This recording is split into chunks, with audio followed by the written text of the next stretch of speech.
Assalamualaikum warahmatullahi wabarakatuh. Halo Sob, selamat datang di Kominfo Talk. Kominfo Talk, membincang Luhut Timur. Alhamdulillah, meet again with me and Hana Tarbiyatun Nisa dalam program Kominfo Talk. Di podcast ini, kita akan terus membincang terkait dengan hal-hal menarik dan informatif seputar Kabupaten Luhut Timur, tentunya bersama dengan narasumber yang inspiratif. Saksikan terus perbincangan saya hanya di Kominfo Talk, membincang Luhut Timur. Kominfo Talk, membincang Luhut Timur. Well, Sobat Kominfo, di beberapa episode sebelumnya kita sudah membincang nih terkait dengan pendidikan, pariwisata, perikanan, dan masih banyak hal lain yang sudah dibincangkan. Kalau pemirsa penasaran boleh dilihat pada episode-episode sebelumnya. Nah, untuk podcast episode hari ini kita akan mengenal lebih dekat nih. Kita akan membincang terkait dengan transmigrasi dan ketenagakerjaan di Kabupaten Luhut Timur. Tentunya bersama dengan narasumber yang telah hadir hari ini, Kepala Dinas Transmigrasi dan Ketenagakerjaan Kabupaten Luhut Timur, Bapak Kamal Rashid, SSTP. Assalamualaikum warahmatullahi wabarakatuh, Pak. Waalaikumsalam warahmatullahi wabarakatuh. Bagaimana kabarnya hari ini, Pak Kadis? Alhamdulillah, kabar baik. Baik ya. Baik Pak, sebelum kita jauh melangkah untuk membahas terkait dengan transmigrasi dan ketenagakerjaan, ini kita boleh kenalan dulu nih Pak. Sudah berapa lama sih sebenarnya Bapak menjabat sebagai Kadis di Disnaker Trans? Baik, terima kasih. Jadi saya di Dinas Transmigrasi dan Ketenagakerjaan Kabupaten Luhut Timur itu kurang lebih sudah 2 tahun, 2 bulan dan 16 hari. Jadi saya dilantik oleh Bapak Bupati pada tanggal 31 Desember tahun 2021 dan efektif mulai melaksanakan tugas itu 1 Januari tahun 2022 yang lalu. Oke. Seperti itu. Sebelumnya memang menjabat sebagai kepala badan ya Pak ya? Kepala BKPSDM. Betul. Sebelumnya saya itu sejak 16 Juli tahun 2016 sampai dengan 31 Desember 2022 itu bertugas di Badan Kepegawaian dan Pengembangan Sumber Daya Manusia Kabupaten Luhut Timur atau BKPSDM, dulunya BKPPD atau yang lebih dikenal dengan BKD. Seperti itu. Nah, Pak, ini boleh dong di-share gambaran umum dari Dinas Ketenagakerjaan dan Transmigrasi ini. Sebenarnya tupoksi utamanya apa? Memang orang sudah tahu kalau Disnaker Trans ini mengurusi soal tenaga kerja dan transmigrasi. Baik. Tapi lebih dari itu kan masih banyak masyarakat yang belum tahu Pak. Silahkan. Baik, terima kasih. Jadi secara umum ada 2 urusan yang dilaksanakan di tempat kami. Yang pertama itu urusan wajib. Kalau urusan wajibnya itu yaitu non pelayanan dasar, yaitu urusan ketenagakerjaan. Dan yang kedua itu urusan pilihan, itu transmigrasi. Jadi perlu dicatat dan diketahui bahwa mungkin banyak daerah memiliki dinas transmigrasi, akan tetapi urusan transmigrasinya itu tidak terlalu krusial. Sementara kalau kita di Luhut Timur ini menjadi sangat krusial, walaupun dia urusan pilihan. Karena kenapa? Karena kita betul-betul mengurus suatu wilayah binaan di Kabupaten Luhut Timur ini di luar dari ex wilayah binaan lainnya. Seperti itu. Oke. Pak, ini kita lebih menjurus ya Pak ya, karena ini kan ada tadi dua hal krusial. Yang pertama ada ketenagakerjaan, kemudian ada transmigrasi. Ini menarik kalau kita bahas soal transmigrasinya dulu nih Pak. Boleh. Nih kalau kita bicara soal Luhut Timur, ini kita tahu kan Luhut Timur luasnya sekitar 11%, kurang lebih 11% dari luas Sulawesi Selatan, which means ini daerah yang cukup luas. Nah, Luhut Timur ini sendiri kan daerah baru Pak, masih banyak sekali lahan yang tersedia. Kemudian ditunjang lagi dengan tambangnya yang menjadi sektor penunjang, banyak sekali pencari kerja yang datang ke Luhut Timur. Nah Pak, sejauh mana sih sebenarnya program transmigrasi ini berperan dalam pembangunan di Luhut Timur? Baik, jadi untuk transmigrasi itu sendiri bukan hal baru di Luhut Timur ini. Karena kalau kita melihat kondisi wilayah kita yang terdiri 11 kecamatan, itu hanya 1 wilayah kecamatan di Luhut Timur ini yang bukan merupakan wilayah transmigrasi di masa lalu maupun di saat ini, yaitu tinggal Kecamatan Nuha. Nah, 10 kecamatan lainnya itu terdapat 9 kecamatan yang merupakan ex wilayah transmigrasi.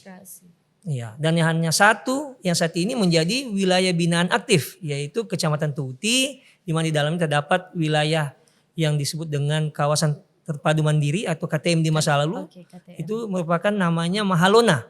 Dulunya 1 desa, sekarang berkembang menjadi 5 desa. Jadi kita bisa bayangkan betapa besarnya pengaruh transmigrasi dari sektor pelayanan kemasyarakatan saja. Dulunya 1 kepala desa mengurus begitu banyak masyarakat, sekarang digawangi atau dilayani oleh 5 kepala desa.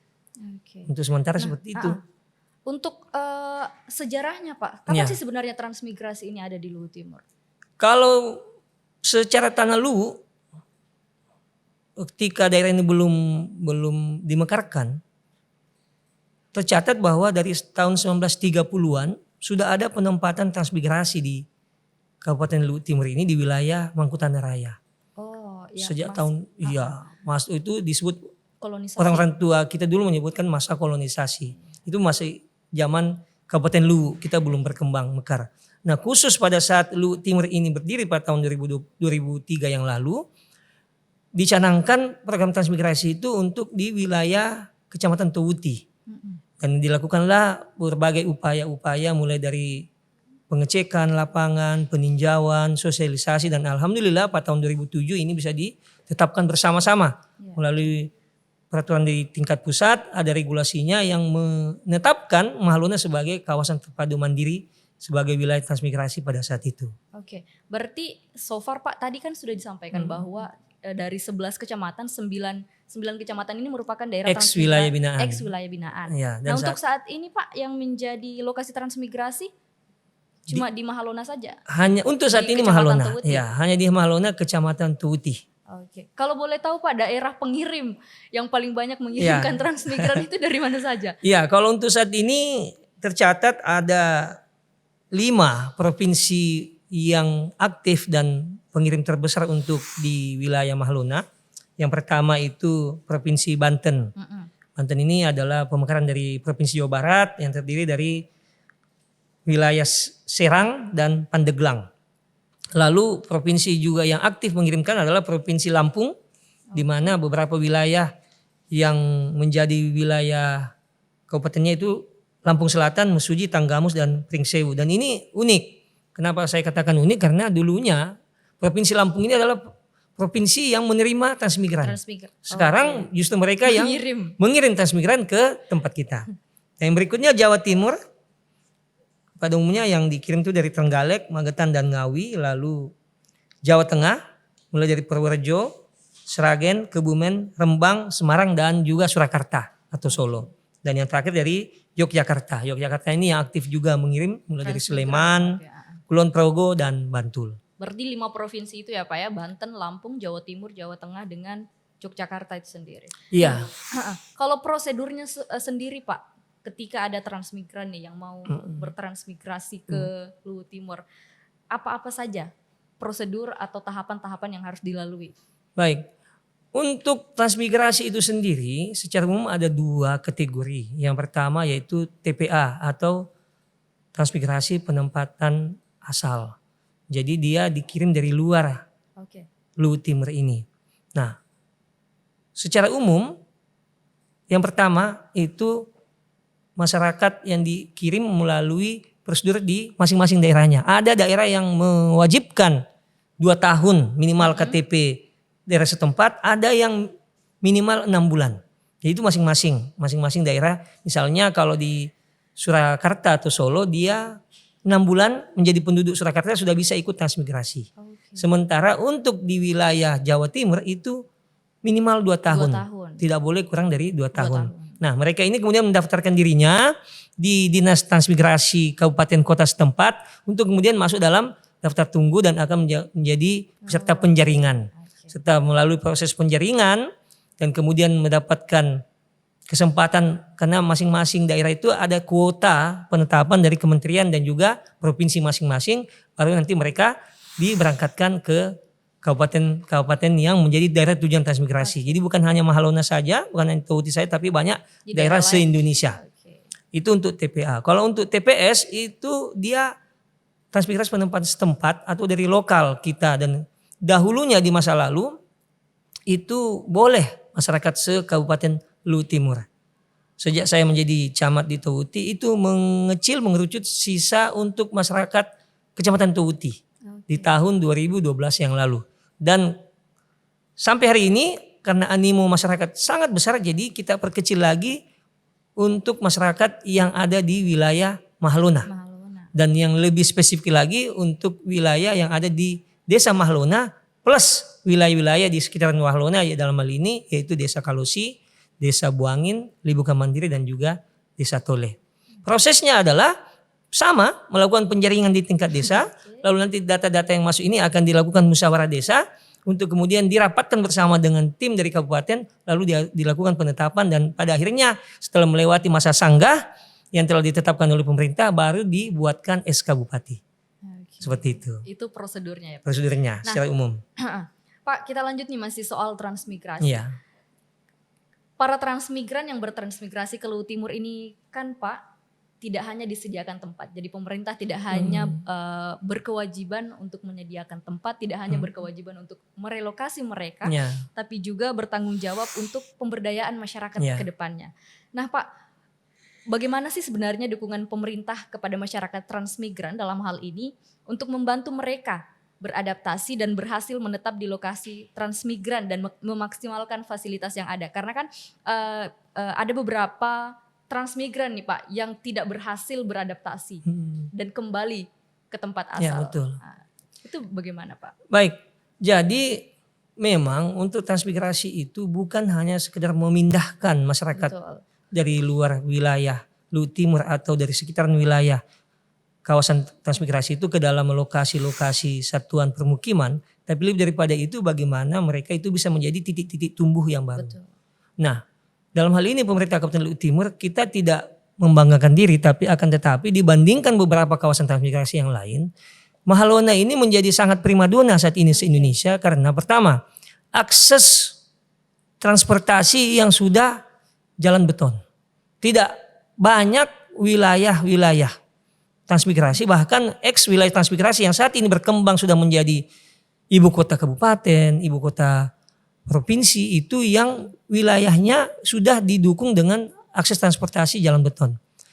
Sehingga kenapa akses jalan beton ini memudahkan rantai distribusi produksi hasil-hasil pertanian maupun sarana-sarana transportasi yang memungkinkan masyarakat itu bisa melakukan transaksi-transaksi ataupun pergerakan ke dalam dan keluar wilayah transmigrasi. Itu pertama.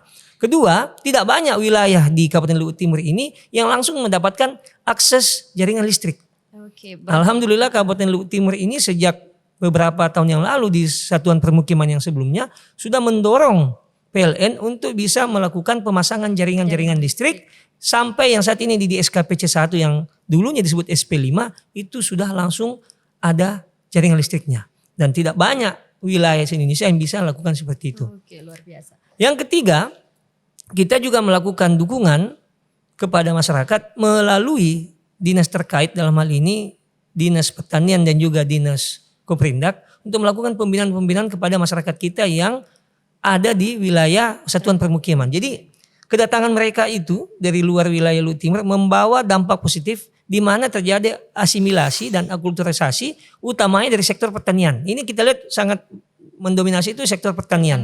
Jadi masyarakat kita yang dulunya itu terbiasa belanja sayur-sayuran, terbiasa belanja tanaman-tanaman perkebunan yang sifatnya hortikultura, itu dengan kedatangan masyarakat kita dari luar Luhut Timur, mereka terbiasa untuk menanam sendiri dan memasarkan produknya.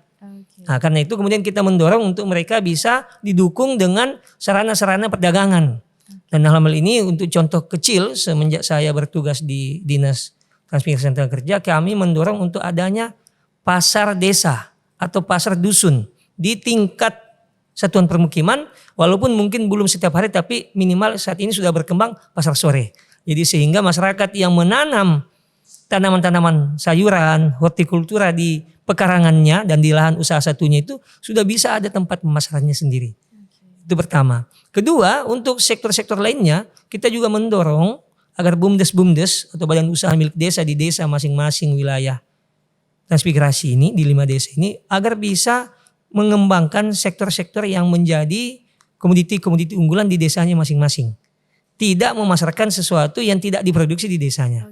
Dan mudah-mudahan hal ini bisa mendorong peningkatan pemberdayaan dan juga peningkatan penghasilan bagi masyarakat kita yang di wilayah transmigrasi.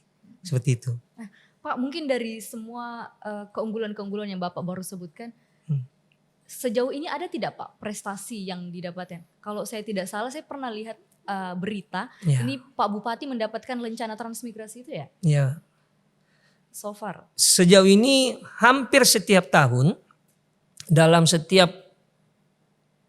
event-event atau agenda-agenda diperlombakannya masing-masing transmigran se-Indonesia, alhamdulillah Luhut Timur itu selalu masuk 10 besar. 10 besar. Akan tetapi kadang-kadang kita bisa juara 1, kita pernah beberapa kali juara 1, baik dari sisi transmigran TPA itu, dan yang terakhir kita juara 3 se-Indonesia di tahun 2023 yang lalu, dan untuk pendampingnya kita juara 1 se-Indonesia.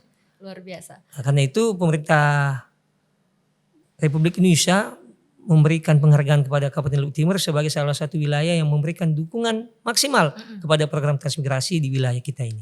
Menarik sekali sebenarnya pembahasan transmigrasi ini Pak, tapi karena Disnaker Trans tidak hanya membahas soal transmigrasi, kita move ya Pak ya ke pembahasan ketenaga kerjaan. Baik. Karena ini menjadi sektor yang krusial juga. Nah Pak, boleh dong digambarkan Pak seperti apa sih sebaran wilayah berdasarkan klaster tenaga kerja yang ada di Kabupaten Luhut Timur? Iya, kalau secara umum di Luhut Timur terbagi 2. Kalau kita bisa lihat wilayah barat, mulai dari wilayah Usu, Atue sampai ke Wotu Burau, Mangkutanah Raya, itu kita katakan klaster wilayah barat ini pada umumnya didominasi dengan sektor pertanian. Tenaga kerja kita banyak bekerja di sektor pertanian, perkebunan, utamanya sawah dan juga sawit. Dan juga di situ banyak tambang galian C. Banyak masyarakat kita yang bekerja di tambang galian C, banyak masyarakat kita yang bekerja di pabrik kelapa sawit, dan juga banyak masyarakat kita yang bekerja di sektor perkebunan. Sementara di wilayah timur mulai dari Malili sampai ke Nuhak Tewuti Wasponda memang tetap ada sektor pertanian, akan tetapi lebih didominasi oleh lada dan juga sedikit kelapa sawit. Tapi yang dominan itu adalah sektor tambang nikel. Ya, dan sektor-sektor pendukung dari keberadaan tambang nikel itu. Oke, betul. Seperti itu. Nah Pak, kalau mengenai isu ketenaga kerjaan nih Pak, ini kan menjadi salah satu isu yang sangat sensitif nih di Kabupaten Luhut Timur dan beberapa daerah lain. Seperti apa sih Pak sebenarnya dinamika yang berkembang terkait dengan isu-isu ketenaga kerjaan yang ada di Luhut Timur? Yang pasti isu yang paling utama dimanapun itu adalah keberpihakan kepada tenaga kerja lokal. Nah, isu ini yang harus kita selalu kawal dengan baik supaya tidak menimbulkan permasalahan di masyarakat. Kita sangat berbahagia karena di masa awal pemerintahan Bapak Bupati beliau langsung mengeluarkan surat kepada PT Vale sebagai salah satu investor terbesar di Luhut Timur, yaitu 11 isu strategis. Dan dalam surat Bapak Bupati itu di dalamnya ada beberapa poin dari 11 isu strategis itu yang menekankan kepada pentingnya keberpihakan kepada tenaga kerja lokal yang ada di Kabupaten Luhut Timur. Nah, ini yang kita coba terjemahkan dalam upaya mengawal sektor ketenaga kerjaan ini utamanya bagi tenaga kerja lokal yang ada di Luhut Timur, sehingga harapan kita ke depannya tenaga kerja lokal Luhut Timur ini selain lebih siap untuk ditempatkan di sektor kerjaan, juga siap untuk menjemput posisi-posisi yang ada yang dibutuhkan di masing-masing perusahaan. Oke. Berarti contoh yang Bapak angkat tadi mengenai tenaga kerja lokal ini kan menjadi isu yang paling sering diangkat nih Pak di Kabupaten Luhut Timur. Berarti itu tidak betul ya Pak? Maksud saya bahwa anggapan masyarakat mengenai tenaga kerja lokal itu tidak diprioritaskan dan banyak mengambil tenaga kerja dari luar itu tidak betul ya? Iya. Kalau hari ini saat ini kita ke Kalimantan misalnya, maka yang pertama kita dengar itu adalah bahasa seperti itu. Ya, kami orang Kalimantan ini Pak Kadis tidak diperhatikan, tidak diprioritaskan. Kami jadi penonton di Kalimantan ini, banyak tenaga kerja dari luar yang diprioritaskan dibandingkan kami ini. Kalau kemudian setelah kita dengar hal itu kita pindah ke Morowali, kita akan juga dengar hal serupa. Pak, kami di Morowali ini tidak diperhatikan Pak. Berarti sama dengan di sini Pak Din? Iya, jadi semua pihak harus memahami bahwa isu ketenaga kerja lokal yang tidak diperhatikan itu adalah isu nasional. Iya. Kalau kita melangkah secara nasional, akan kita dapati bahasa yang sama, Pak. Kita kurang diperhatikan, Pak. Lebih diperhatikan tenaga kerja asing dibandingkan kita di Indonesia ini. Nah, kira-kira seperti itu. Karena itulah kita jangan berpangku tangan, jangan berdiam diri, kita lakukan upaya-upaya bagaimana caranya Luhut Timur ini harus bisa menjadi tuan rumah yang baik bagi ketenagakerjaan yang ada di tempat ini. Caranya bagaimana? Yang pertama, kita harus mempersiapkan diri. Sebisa mungkin masyarakat Luhut Timur ini harus siap untuk menjemput sektor ketenagakerjaan yang ada. Salah satunya adalah dengan meningkatkan skill dan kemampuannya. Kita jangan berpangku tangan, nanti tunggu yang posisi serabutan, nanti tunggu yang posisi helper. Kalau seperti itu pasti terbatas. Nah, kita upayakan ada peningkatan skill dan kemampuan dari masing-masing warga kita di Luhut Timur ini. Oke, nah sejauh ini Pak yang sudah dilakukan pemerintah untuk meningkatkan skill itu apa? Baik, ini yang menjadi program prioritas Bapak Bupati atau program KP1 yang secara umum kami lakukan tiap tahunnya walaupun anggarannya sangat terbatas. Yang pertama yaitu pelatihan surveyor di Balai Latihan Kerja Sulawesi Selatan di Makassar, 16 orang setiap tahunnya. Lalu pelatihan welder, desain grafis dan mekanikal di ATS, 30 orang setiap tahunnya satu angkatan atau 60 orang. Dan SIO K3 bagi 70 warga Luhut Timur setiap tahunnya. Dan ini sudah mencapai, kita sampai tahun ini sudah target 750 orang sudah 419. Memang masih jauh dari target, tapi kita upayakan tetap ada penambahan-penambahan dari sektor-sektor lain maupun dari dana APBN dan juga dari dana BKK yang ada di masing-masing desa. Iya. Nah Pak, selain pemberian pelatihan kompetensi seperti yang Bapak sebutkan tadi, ada tidak kerjasama pemerintah dengan sektor swasta untuk menyediakan lapangan pekerjaan? Iya. Jadi kalau untuk penyediaan lapangan kerja, nomor satu itu pasti berkaitan dengan investasi.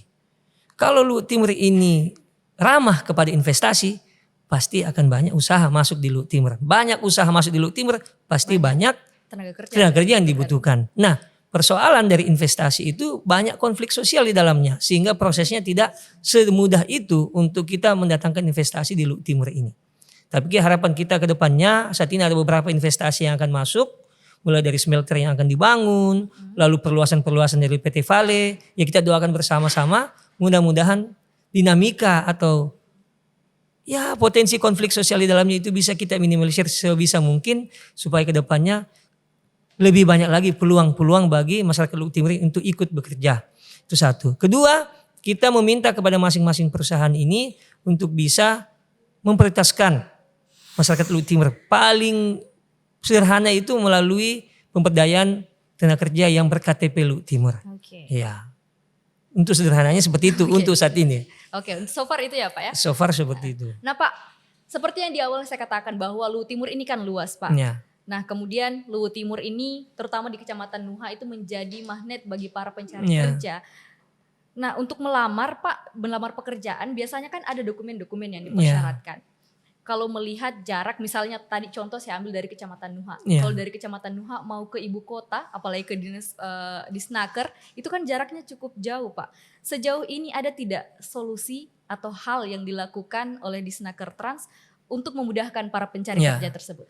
Terima kasih. Jadi kami melanjutkan apa yang telah dilakukan oleh penerus kami, pendahulu kami di Disnaker, yaitu memberikan layanan yang sifatnya online. Layanan sifatnya online ini memudahkan masyarakat kita untuk pengurusan kartu kuning salah satunya. Jadi tidak perlu ke Disnaker, bisa dari rumah dan bisa cetak sendiri di rumah selama dokumennya lengkap. Nah, ini sudah ada dari sejak pendahulu kami sebelumnya dan kami perkuat lagi dengan Kominfo untuk proses penerbitan kartu kuning ini, dan saat ini inovasi ini kami namakan Warkop Deng Sijak. Kira-kira seperti begitu. Selain itu kami juga melakukan kerjasama dengan kantor imigrasi. Jadi tenaga kerja kita yang akan melakukan pengurusan berkas dokumen di imigrasi itu bisa melakukan pengurusan awal di Disnaker sehingga tidak terlalu banyak yang diurus nanti di kantor imigrasi, memudahkan mereka untuk bekerja di luar negeri. Seperti itu. Berarti ini mengikuti perkembangan zaman ya Pak, yang memasuki era digitalisasi juga dibuatkan aplikasi online untuk memudahkan para pelamar kerja supaya tidak buang-buang waktu lagi ke sini. Nah Pak, terakhir kan kita dibatasi oleh waktu. Apa sih harapan Bapak untuk sektor transmigrasi dan ketenagakerjaan di Kabupaten Luhut Timur ke depannya? Yang pertama pasti kita berharap agar sektor transmigrasi ini bisa membawa manfaat dan dampak yang positif bukan hanya bagi masyarakat yang ditempatkan dari luar Luwu Timur di Luwu Timur ini, akan tetapi juga bagi masyarakat yang hidup berdampingan dengan transmigrasi itu sendiri. Ketika di masa lalu mereka punya lahan luas, akan tetapi belum bisa tergarap dengan baik, kemudian lahan itu kemudian sisa 2 hektar per kepala keluarga, mudah-mudahan bisa lebih maksimal untuk diberdayakan menjadi sumber penghasilan bagi keluarga masing-masing. Untuk sektor ketenagakerjaan, kita berharap ke depannya Luwu Timur ini bisa lebih ramah kepada proses investasi sehingga kesempatan kerja makin besar, dan kita juga berharap di Luwu Timur ini ke depannya semakin banyak tenaga kerja kita yang siap untuk ditempatkan dalam posisi-posisi yang dibutuhkan. Untuk itu mohon dukungannya agar yang pertama program pelatihan tenaga kerja bisa semakin kita tingkatkan, dan upaya kita untuk bagaimana ada terbangun BLK nasional di Kabupaten Luwu Timur suatu saat nanti. Kira-kira seperti itu. Baik, terima kasih Pak Kadis, menarik sekali perbincangan hari ini terkait dengan transmigrasi dan ketenagakerjaan. Ya. Semoga harapan-harapannya khususnya di sektor transmigrasi dan ketenagakerjaan di Luwu Timur ini bisa terwujud sehingga mampu menjadi pendorong utama pertumbuhan ekonomi dan memberikan dampak positif nih demi kemajuan Luwu Timur ke depannya. Baik, terima kasih banyak Pak Kadis. Baik Sobat Kominfo, demikianlah perbincangan saya bersama dengan Kadis Kepala Dinas Ketenagakerjaan dan Transmigrasi Kabupaten Luwu Timur. Update terus informasi menarik seputar Kabupaten Luwu Timur melalui laman sosial media, Facebook, Instagram, Twitter, YouTube, dan TikTok Dinas Kominfo SP Kabupaten Luwu Timur.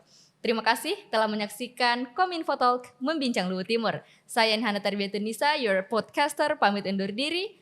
Wassalamualaikum warahmatullahi wabarakatuh, and see you on the next episode. Pak Kadis, terima kasih banyak.